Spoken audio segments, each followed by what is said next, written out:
মুসলমানদের চলার পদ্ধতি প্রসেস শিখিয়ে দিয়েছেন, পা থেকে মাথা পর্যন্ত কতটুকু নিশানা আমার কাছে রয়েছে। আমি দেখলাম মসজিদে পিছন কাতারে আমি ছিলাম নামাজে, যে সমস্ত ভাইরা অনেকেই দেখলাম বয়স্ক প্রবীণ মানুষ নামাজ পড়লেন, কিন্তু তাদের বয়স হয়ে গেছে, দাড়ি পেকে গেছে, চুল পেকে গেছে, কিন্তু আজও দেখে মনে হচ্ছে 18 বছরের যুবক।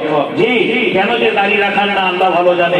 যদি আপনি এই একটা সুন্নাত অবমাননা করার জন্য এখানে নয় কোথাও আসাম, দুর্গাপুর, টাটা, জামশেদপুর থেকো, জি আপনার কি বলছেন কলকাতা, জাগলিয়া, বারাসাত, এই সমস্ত শিলিগুড়ি, জলপাইগুড়ি, কোচবিহার, ময়নাগুড়ি, যে কোনো জায়গায় কর্মসূত্রে যাওয়ার পথে যদি আপনি অ্যাক্সিডেন্ট হয়ে মারা যান, মুখে একটা সুন্নাতের দাড়ি না থাকার ফলে সিভিক পুলিশদের বলবে লোকটাকে ন্যাংটো করে দেখি না মুসলমান। ছোটবেলায় আপনার মা বলেছিল আমজাদ বড় হয়ে গেছে, সাদ্দাম বড় হয়ে গেছে, মুসলমান দিতে হবে, খাতনা দিতে হবে। আপনাদের খাতনা ছোটবেলায় হয়েছিল। আমি 18-19 বছর বয়সে মুসলমান হয়েছি, বড়তে খাতনা হয়েছে, মুসলমানই হয়েছে।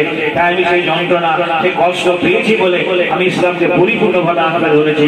আমি কোরআন থেকে একটা আয়াতের টুকরো পড়েছিলাম, ইয়া আইয়ুহাল্লাযীনা আমানুত্তাকুল্লাহা হাক্কা তুকাতিহি ওয়া লা তামুতুন্না ইল্লা ওয়া আনতুম মুসলিমুন। তোমরা যারা ঈমান এনেছো আমাকে ভয় করার মতো ভয় করো, আর তোমরা মরিও না মুসলমান অবস্থায় না থাকা পর্যন্ত। যদি তোমরা মরো মুসলমান হয়ে মরো, খবরদার তোমরা অমুসলমান হয়ে মরিও না। তাহলে বুঝতে পারছেন পরিপূর্ণভাবে মুসলমান হতে হবে। আংশিক মুসলমান থাকলে চলবে না। ইসলামে থাকতে গেলে বলে আপনি নিজস্ব আইন চলতে পারেন না। ইসলামে নিজস্ব একটা সার্কুলার আছে, ইসলামে নিজস্ব একটা আইন আছে, ইসলামে নিজস্ব একটা সংবিধান আছে।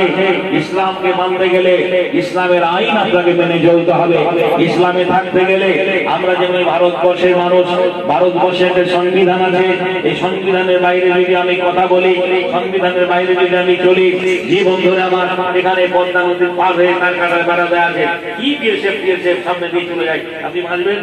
যদি বলেন ফরাম করে গুলি করে দেবে, নাকি বলছেন গুলি করে দেবে, আপনি পটল সেজে আপনার মরে যাবেন। কেননা ওই পার যেতে হলে আপনাকে পাসপোর্ট করতে হবে, ভিসা করতে হবে, যে অফিসিয়ালি ভাবে কাগজপত্র ঠিকঠাক করে যে দিক দিয়ে ভিসা করে যাওয়া